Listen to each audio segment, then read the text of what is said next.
За Авилгатай тэмцэх газрын мөрдөн шалгах хэлцээс 2026 оны 4-р сарын 23-ны өдөр сэлб 20 минутын төслийн хүрээнд зарласан сэлб дэд түвийн орон сууцны ээж бүрдэл зохисбор хорооллыг сонгон шалгаруулахдаа хуульчилсан байж болцсохгүй гэх гэмтэргийн талаарх мэдээллийг хянан авч үзээд эрүүгүйлийн тусгай анги 22-ийн 1-1 зааснаар хэрэг бүртгэлийн хэрэгнээ шалгаж байна.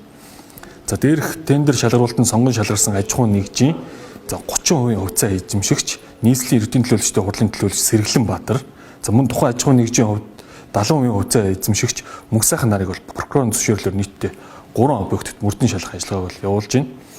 За тэднийг 2026 оны 4-р сарын 25-ны өдөр 48 цагийн хугацаагаар бол баривчилсан. За ингээд мөрдөн шалгах ажиллагаа цаашаа явуулж байна гэсэн. Баривчилсан гэдэг нь одоо баривчилсан юм уу эсвэл суллагдсан юм уу?